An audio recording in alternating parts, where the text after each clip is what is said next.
Hey guys, this is the new 100% soft fluorocarbon from Savage Gear. Normally fluorocarbon can be quite stiff. So what we have done is that we worked really hard to get the softest possible fluorocarbon so that the presentation of the lure in the clear water is as perfect as possible. And what you will find with the new Savage Gear Soft Fluorocarbon is that it's really, really soft. So you can see even a 0.60 here will actually fall down like that, like a 90-degree fall over the side of your hand here. So the soft fluorocarbon is very invisible in the water. It just basically disappears, has a very high knot strength, and it's very easy to tie to your braided leaders and very effective when you use it for predator fishing in gin clear water. Let me show you a few tips on how to use your fluorocarbon. So guys, the first thing I'm going to show you is how to tie your fluorocarbon leader to your main braided line. In this case, it's the HD4 Adrenaline V2.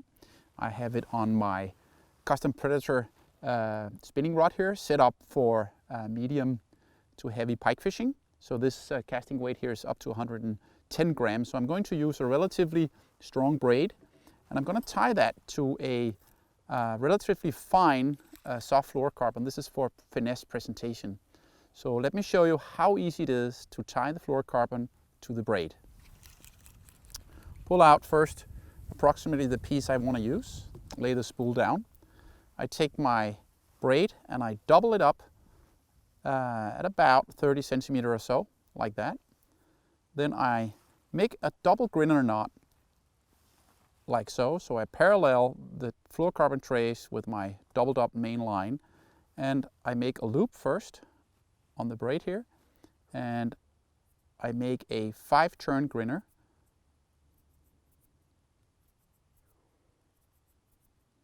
And 5. And that gives me a little loop in the end here that I can then open and pull tight. So that's step number 1. Then I turn the whole thing around, and then I do exactly the same with the fluorocarbon. So I make a loop like so, and I turn that 5 times through the loop, and I then make what you call a grinner to grinner. So actually it's 2 knots that slides up towards each other. When I'm this far here, I tighten down that loop like so, and then I can pull these 2 tight. Make sure that you hold on to both ends of the braid here that you have doubled. Once they get a little closer, just moisten them down a little bit, and you can pull these 2 knots firmly towards each other. And with one long, strong pull, you can feel that that is a very, very tight connection. So that's how simple you tie a very strong knot from your braided main line to your fluorocarbon trace. Now, I can trim this down all the way if that's what I want to. What I need is either a sharp braid cutter,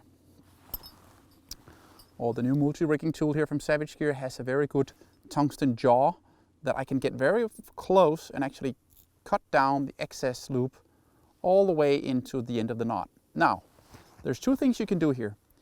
I can either trim down the fluorocarbon all the way to get the small fine knot, or I can leave a little weed guard. Let's say we're fishing in a brackish area or in a lake where you have a lot of drifting grass. You don't want that drifting grass to be caught on your lure. So I take about 1 inch or 2.5 centimeters, and I kind of let it sit there. So that actually catches the grass and the braid so it doesn't end up on your lure. Then I can trim down the last little remaining part here of the mainline braid, and I'm basically done. So that is a nice little weed guard. If I'm just fishing in an area where I don't need the weed guard, I can cut down the fluorocarbon all the way down, and I have a perfect little knot here where the mainline braid is doubled. It's a grinner to grinner, basically one of the strongest connections you can get between a braid and a mono trace. Once you've tied your mainline braid to your fluorocarbon trace, I'm going to show you 2 simple knots on how to attach either your snap or your swivel to your fluorocarbon or monofilament. When you fish with a relatively thick trace, you don't need to make a very complicated and big knot. I recommend a 4-turn blot knot. So you basically just pass the line through the loop and you turn 4 to 5 times. The thicker the line is, the less turns. So in this case, I'm going to do 5 turns. I pass that through the little loop here, and then I pass it through the big loop one more time. Notice how I tighten down the line and hold that little exit line here, and I then can tighten it down. But before I tighten it down, just moisten it down so you don't burn the line, and you can pull this very, very tight. So what I like about that is that you create a very small knot that's very, very strong, and it doesn't leave any burn marks on the monofilament. And then I can trim that all the way down, and I basically have the perfect connection to my snap or swivel. So when you fish with thinner lines, I have a little tip for you. This knot here is not going to make it for the very thin fluorocarbon traces. So let's say you're finesse fishing with a 0.17 or 0.22 millimeter fluorocarbon. Here's my advice.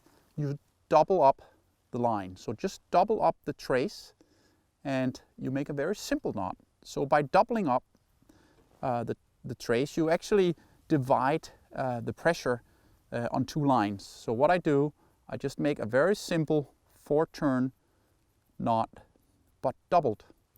And I just pass it through the loop and nothing else. And I tighten that down.